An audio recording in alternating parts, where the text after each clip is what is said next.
Si vous pressez le fruit trop vite ou trop fort, eh bien on perd des qualités intrinsèques du fruit.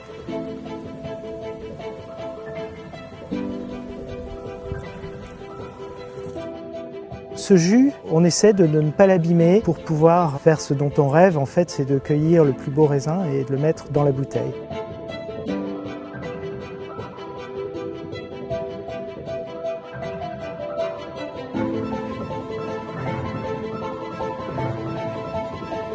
De père en fils, il y a toujours eu des vignerons dans la famille, mais mon père a créé le domaine quasiment tel qu'il est aujourd'hui, en 1953.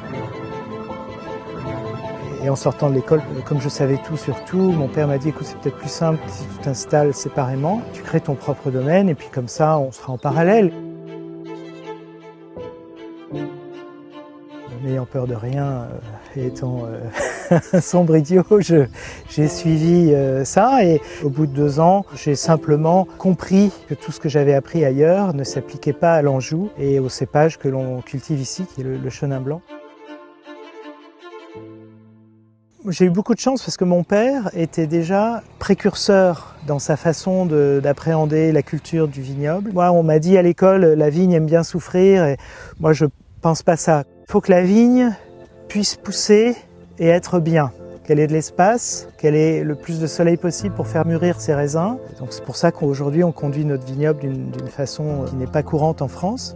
On s'est mis à planter la vigne avec un espacement plus grand entre chaque rang et une hauteur de palissage supérieure, ce qui permettait d'augmenter le temps d'ensoleillement tout simplement. Plus il y avait de capteurs solaires, plus on avait de chances de faire mûrir le raisin. La difficulté que l'on a avec le chenin blanc, c'est qu'il ne mûrit pas de façon homogène. Sur un même arbre, on a 5 ou 6 fruits très différents. Chaque fruit donne un jus et un goût différents.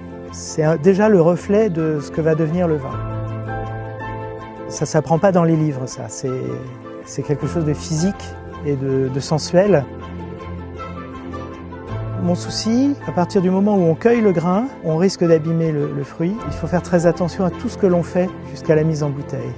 Donc ce qui est très important, c'est la cueillette, choisir le bon fruit, le pressurage, sortir le jus du fruit d'une façon intelligente, respectueuse des cellules du fruit, pour pouvoir fractionner les différents jus de ce même fruit. Boucher la bouteille avec un bouchon qui n'est qu'un morceau de bois, c'est de l'inconscience. On a choisi de boucher tous nos vins avec des capsules à vis pour éviter toutes les déviations aromatiques que l'on avait avec le liège ou les ersatz de liège.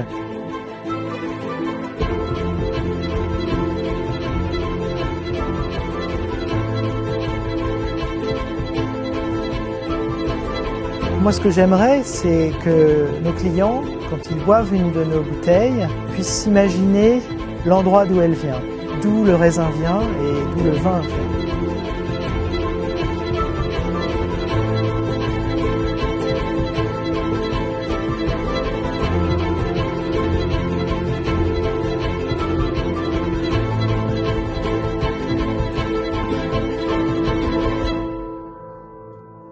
C'est juste le fruit dans sa pureté.